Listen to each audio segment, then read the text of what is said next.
Bom dia. Então, a gente está aqui comentando o filme. Hoje está aqui eu, Rayane, a Fabiana e o Vitor Gilles. Hoje a gente vai falar sobre o tema de inclusão, cultura e diversidade.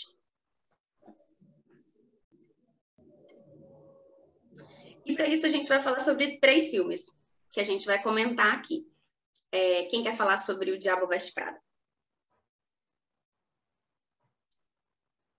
Vitor, você quer começar para a gente? Eu falo. Bom dia, professor. Sim. Bom dia. Então, O Diabo Veste Prada é um filme de 2006, baseado num livro que pouca gente conhece, de mesmo nome, que conta a história da Andy, que é uma recém-formada, que logo ali no começo da carreira já consegue um trabalho, um sonho, que é uma revista famosa de moda.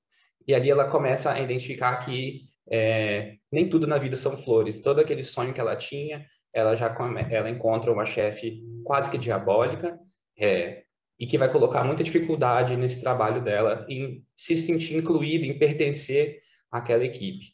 Por muitos momentos ela vai ter que ela é colocada a pôr seus valores à prova, em ter que decidir se ela precisa mudar o seu estilo de vida para se incluir, seja suas roupas, seja sua forma de agir, ou se ela vai ter que manter como ela é, né? Nesse meio tempo nesse filme também temos muita comédia, romance, tudo para poder tornar o filme apimentado e vencedor como ele é.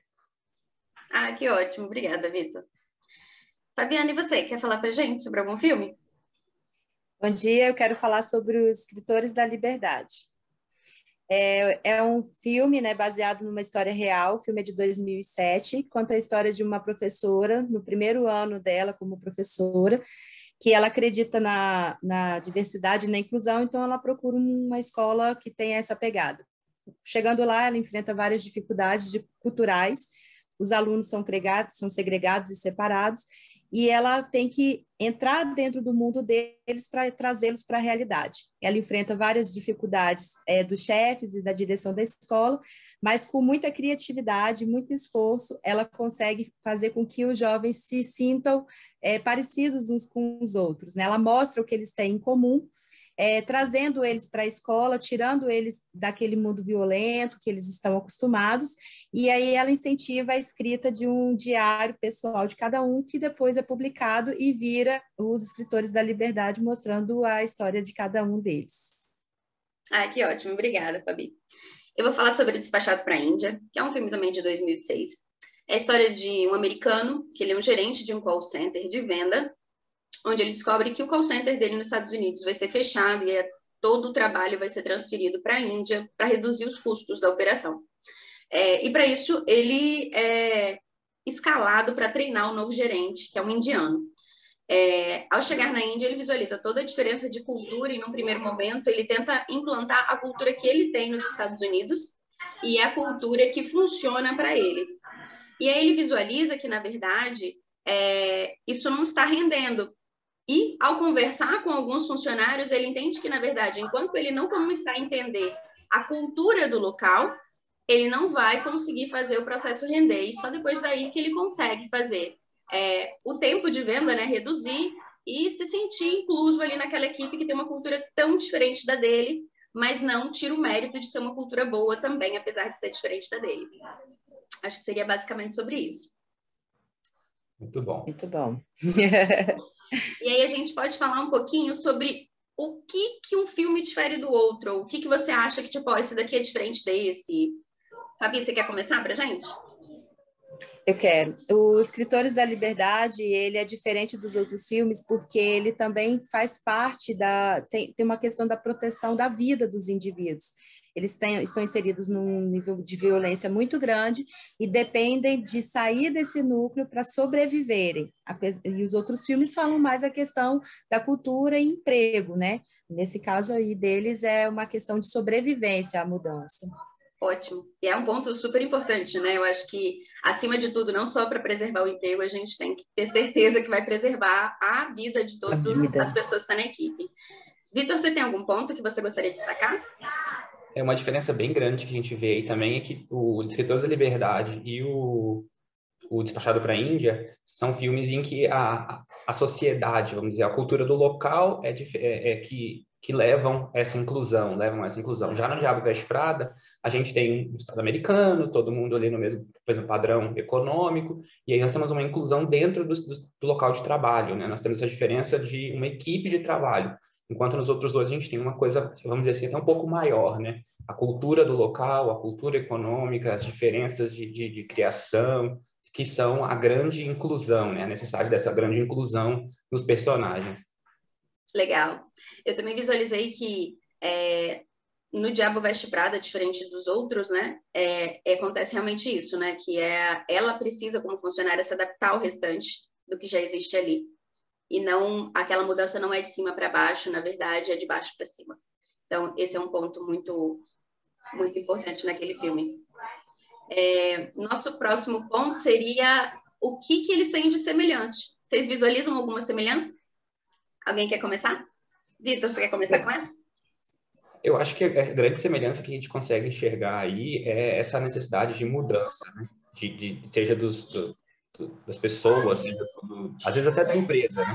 Mas nesse caso aqui, seja a necessidade de mudança individual, o crescimento individual que cada um daqueles personagens vai ter que passar durante o filme, é o grande legado, né? Seja o Andy, seja a Andy, seja o Todd, seja qualquer um deles que vai ter que passar por esse processo de aprendizagem e de inclusão e de pertencimento, de mudar o local para poder se sentir parte daquilo ali, mudar o jeito, né? Não só o local, mas mudar a forma de trabalhar, mudar e aceitar que cada um precisa trabalhar de uma forma, cada um precisa agir. Ninguém vai conseguir mudar o sistema só por vontade, né? Muito bom. Na minha opinião, que os filmes se assemelham na parte da dificuldade, né?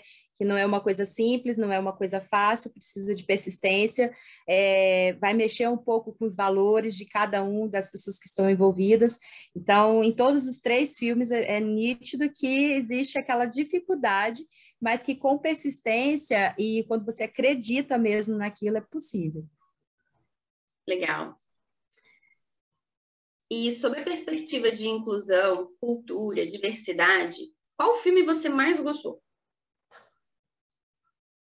Eu Quer falar, Vitor? Eu ficaria com Despachado para a Índia, mas vou deixar vocês comentarem.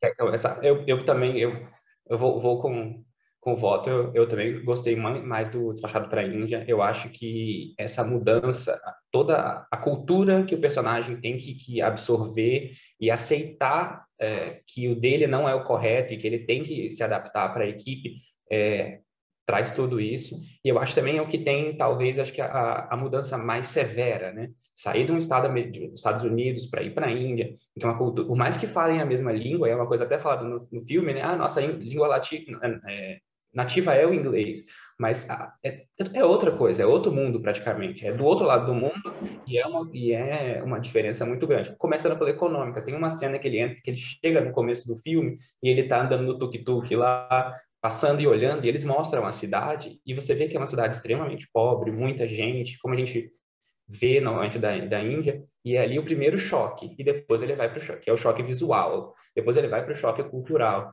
e eu acho que isso é muito enriquecedor do filme, com a conclusão. Verdade. Fabi, e você? Eu também gostei mais nesse sentido, né, do Despachado, exatamente por conta da quantidade de choques, né, que até a gente que mora em outro país, né, que nem um nem no outro, a gente também percebe. Então, na perspectiva da inclusão, são tantas cenas, são tantas variáveis, e são tantos pontos que desde o banheiro até a estrutura mais complexa da empresa existe essa diferença, e aí a adaptação, ela é muito grande. Então, nessa perspectiva da diversidade, foi o filme que eu mais gostei. Ah, legal. E aí a gente vai para a nossa última, que é: você conseguiria fazer uma comparação entre os filmes e o livro que lemos esse módulo em Crucifique? Quem quer começar para a gente? Posso falar?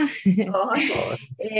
Eu consigo fazer a comparação nitidamente, né? Obviamente, porque o assunto é esse, dos três filmes, sobre a perspectiva de que você precisa fazer, de que você precisa persistir, de que você precisa insistir, sobre a importância de você fazer essas mudanças na sua vida.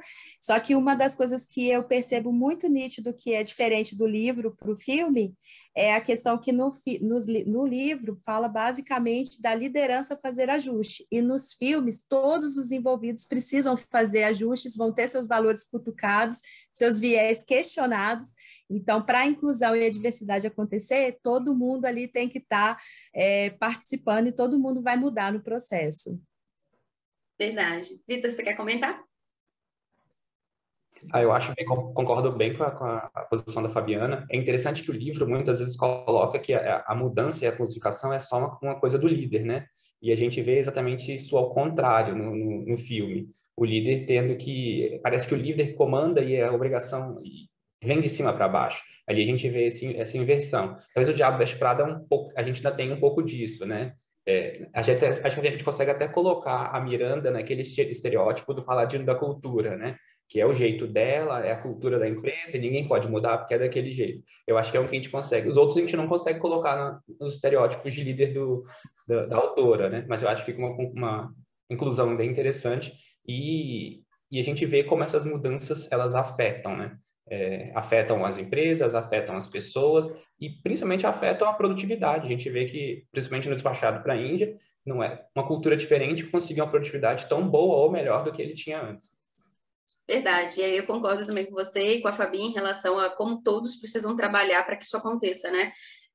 Eu vi isso muito forte também em relação no Diabo Veste Prada, e não todos eles têm essa coisa muito forte, mas quando você vê alguém pressionando um subordinado, alguém de baixo, a se adequar àquela cultura, do tipo, você quer estar aqui?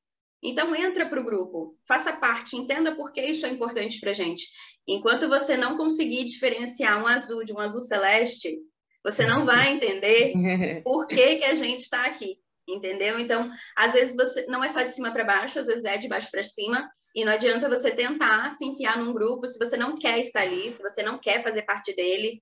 Então, é muito importante essa boa vontade de ambas as partes para que tudo aconteça. Então, isso é muito interessante mesmo. E se a gente levar em consideração o que a Miranda fala também no livro, ou no filme, quando ela puxa a Andy e fala, eu te contratei por ser diferente, achei que você fosse fazer algo diferente, e você não está fazendo nada. E no outro momento, ela vai reclamar com um dos outros funcionários. A Andy reclama, fala que ela está sendo excluída, que ela está sofrendo bullying ou algo do tipo, e ele fala, nossa, você quer que eu tenha pena de você? De verdade? O que você está fazendo para se incluir no grupo? Você precisa fazer alguma coisa. E, então, isso representa muito, né, o 360 graus. Uma questão também que, no caso do Liberdade, dos escritores, né, da Liberdade, que menciona, é a necessidade do apoio do branco, porque o livro fala sobre isso. E na história, a professora é questionada: quem é você, uma branca que não sabe da minha vida e vem aqui para falar sobre isso? Só que ela, como branca, né, vista como branca, que é uma questão que o livro põe, que você não pode afastar o branco, mas é incluí-lo e estar com ele para dar apoio na inclusificação, isso fica muito nítido nesse filme. É verdade. Adorei bater esse papo com vocês. Acho que foi super legal e produtivo. Adorei assistir o filme. Eu acho que foi interessante puxar várias vertentes e a gente conseguir visualizar de uma forma crítica, né, o assunto que nos é abordado. Espero que vocês tenham gostado também. E que a gente possa fazer isso de novo no mês que vem. Desculpa, Vitor. Vamos fazer. Que venham mais filmes. Muitos. Vamos lançar o Comentando o Filme no Ciclo. E aí, inclusive, eu coloquei aqui, ó, hashtag Cicloflix, que é algo que a gente tinha no ano passado. E aí a gente pode tentar voltar a ter esse ano, porque é super legal, a gente fica compartilhando filmes que falam sobre o módulo e que faz a gente ter opiniões mais diversas e críticas sobre o assunto. Por enquanto é isso. Obrigada. Super apoio. Obrigada a vocês, tá? Tchau.